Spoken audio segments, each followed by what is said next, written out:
सारे इल्जाम जो थे वो जाली थे और वो सिर्फ और सिर्फ एक ये सारा माल इतनी कंटेंट जितनी मर्जी डाल दें। नाज़रीन, इमरान खान ने जो डटने का फैसला किया और उन्होंने कल जो जवाब दिया हुकूमत को, एस्टेब्लिशमेंट को, और उसके साथ साथ पार्टी के अंदर जो ऐसे लोगों को, नजरियाती लोगों को लेके आए जिनको 9 मई के अंदर जो है वो शामिल किया गया था, उनके ऊपर सख्तियां की गई, उन पर जुल्म किया गया, उसका जवाब जो है इमरान खान को एस्टेब्लिशमेंट और गवर्नमेंट की तरफ से दे दिया गया है। इमरान खान का इद्दत केस दोबारा आजम खान जज जो हैं सुप्रीम कोर्ट के अंदर, जो नए लाए गए हैं, उनके पास लगा दिया गया। उनका पहला जो अलकादर केस चल रहा है वो भी नए लाए गए जज के पास चलाया गया था, क्योंकि बाकी जो 6 जजेस हैं वहां पर वो शायद इस काबिल ही नहीं है। एक तो इसके ऊपर हम बात करेंगे, दूसरा हम बात करेंगे कि पाकिस्तान के अंदर इस वक्त जो अवाम है वो क्यों इस वक्त सिर्फ और सिर्फ इमरान खान की तरफ देख रही है, या इमरान खान की मोहब्बत में इतनी गिरफ्तार हो चुकी है कि और किसी सियासी जमात का या जो इस मुल्क को शुरू से चलाते आ रहे हैं उनका कद काट नहीं रहा, वो उनके इमरान खान के सामने भुने हो गए हैं। उसकी वजह हम आपको बताएंगे, ये पूरी वीडियो आप देखिएगा। मैं हूं लंदन से अमजद चौधरी, आप देख रहे हैं हिटलिस्ट टीवी। हमारे चैनल को सब्सक्राइब कर लें, लाइक करें, कमेंट जरूर किया करें, कोई ना कोई एडवाइस दिया करें, अगर आपको किसी बात से इख्तलाफ है उसका भी जिक्र किया करें, क्योंकि उससे फिर हमारा भी नॉलेज बढ़ता है। हम आते हैं जनाब के आजम खान। जनाब ये वो अजीम जज साहब हैं जिन्होंने इमरान खान का इद्दत केस पहले भी कहा था कि ये काबिल समात है। छोटे जब अदालत के अंदर जब ये केस चला था, कोई जज साहब थे नसर मनिल्ला, जिन्होंने कहा था कि ये केस जो है काबिल समात नहीं है, उन्होंने उठा के रद्दी की टोकरी में फेंका था। उस वक्त भी आजम खान साहब ही थे जिन्होंने इसको काबिल समात किया था। अब ये केस जो है वो ख़त्म हो चुका है। इसमें उन्होंने इसके अंदर बरी कर दिया था जो बुशरा बीबी हैं और इमरान खान को।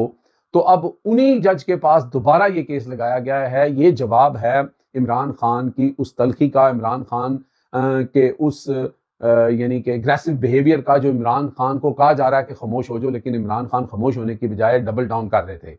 एक दफ़ा फिर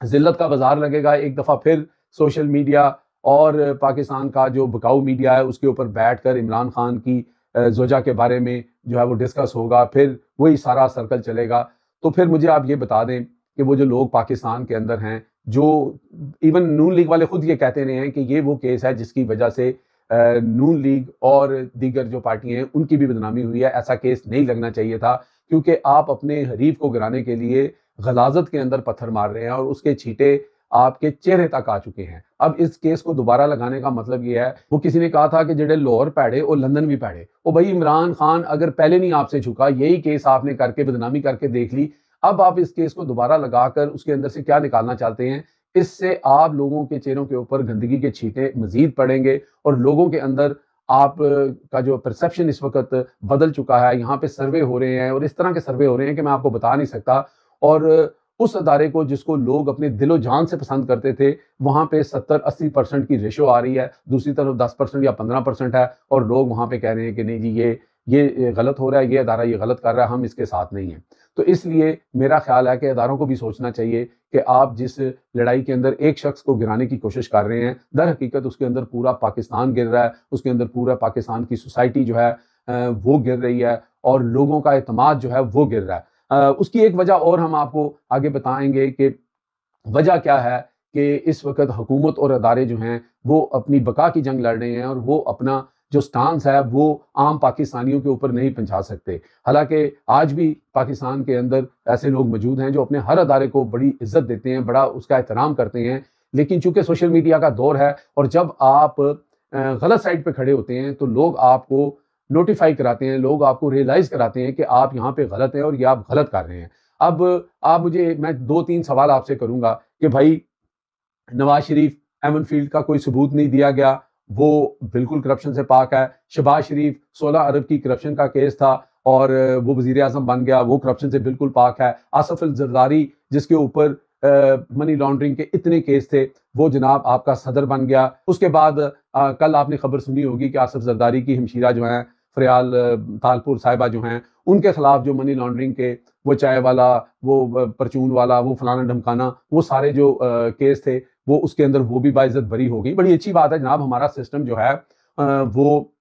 लोगों को جو ہے وہ انصاف دے رہا ہے اور لوگوں کے اوپر الزامات لگائے جا رہے ہیں، اور یہ سارے لوگ جو ہیں وہ بڑے ہی آنریبل، بڑے ہی پاک صاف اور بڑے ہی کرپشن سے پاک لوگ تھے، ہم مان لیتے ہیں آپ کی بات۔ اور بھائی دوسری طرف آپ عمران خان کو کہہ رہے ہو کہ یہ کرپٹ ہے جس نے جناب القادر یونیورسٹی بنا دی، یہ کرپٹ ہے جس نے شوکت خانم بنا دیا، یہ کرپٹ ہے جس نے نمل یونیورسٹی بنا دی، یہ کرپٹ ہے جس نے شیلٹر ہوم بنائے، یہ کرپٹ ہے جس نے عوام کو صحت کارڈ دیا، یہ کرپٹ ہے کہ جس کے دور کے اندر جو آپ کی جی ڈی پی تھی وہ 6% پہ تھی، آج آپ کی جی ڈی پی جو ہے وہ 0% پہ گرو کر رہی ہے۔ تو پھر عمران خان کرپٹ ہے اور یہ سارے جو ہیں یہ کرپٹ نہیں تھے؟ ہم آپ کی بات مان لیتے ہیں کہ یہ کرپٹ نہیں تھے، پھر آپ عمران خان کو کیسے کرپٹ ثابت کر سکتے ہیں جس نے فلاح کے اتنے کام کیے، جس نے نبی پاک صلی اللہ علیہ وسلم کی سیرت کے لیے یونیورسٹی بنائی اور آپ نے اس کو اس میں جو ہے وہ سزا دے دی؟ تو پھر آپ مجھے بتائیں کہ لوگ کس طرف جائیں؟ کیا وہ روٹی کو چوچی کہتے ہیں؟ میں تو ہر اس ادارے کے ہر اس شخص سے کہتا ہوں کہ وہ اپنے دل پہ ہاتھ رکھے، میں قرآن پہ ہاتھ رکھنے کی بات نہیں کر رہا،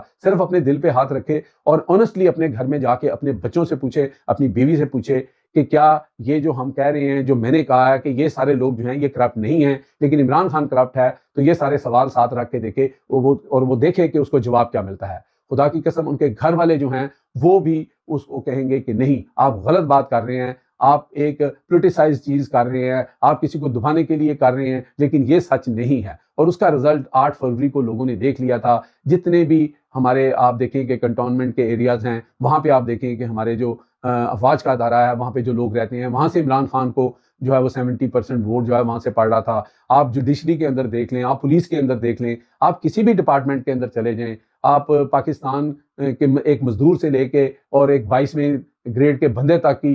فیملی کا آپ ویو پوائنٹ لے لیں تو آپ کو نظر آئے گا کہ عمران خان کرپٹ نہیں ہے، عمران خان کرپٹ نہیں ہے، عمران خان کرپٹ نہیں ہے۔ آپ جو مرضی کر لیں، آپ عمران خان کو کرپٹ ثابت نہیں کر سکتے۔ عدالتوں سے آپ فیصلے لے سکتے ہیں، آپ دبا سکتے ہیں، زور زبردستی کر سکتے ہیں، لیکن اس طرح یہ ہمارا ملک نہیں چلے گا۔ ہمارے ملک کے جو باہر لوگ اوورسیز پاکستانی ریڑھ کی ہڈی ہیں وہ آلریڈی جو ہے آپ سے ناراض ہیں، وہ آلریڈی عمران خان کی کال کے اوپر جو ہے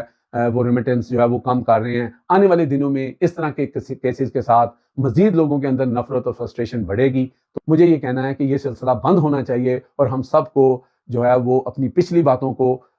پس پردہ رکھ کے پاکستان کو سامنے رکھ کے ہمیں آگے کی طرف دیکھنا چاہیے اور ہم سب کو ہوش کے ناخن لینے چاہیے۔ آپ پیکا قانون بنا لیں، آپ پھیکا قانون بنا لیں، آپ میٹھا قانون بنا لیں، لیکن لوگ جو ہیں وہ اب خاموش نہیں ہوں گے، لوگ آپ سے نہیں ڈریں گے۔ دن بدن پاکستان کے اندر مسائل بڑھتے جائیں گے اور پھر اگر سڑکوں پہ بات آئی اور پھر یہ معاملات ہوئے اور اس وقت تو حالات بھی آپ کے جو ہیں وہ حق میں نہیں ہیں، آپ کو وہ آشیرواد بھی نہیں مل سکتا جو بائیڈن کی گورنمنٹ میں ملا تھا۔ تو میرا خیال ہے کہ ایسے فیصلوں کے اوپر ایک دفعہ نہیں 2-3 دفعہ سوچنا چاہیے۔ اب تک کے لیے اتنے ہی، دیکھتے رہے میرا channel hit list by Amjad Chaudhry.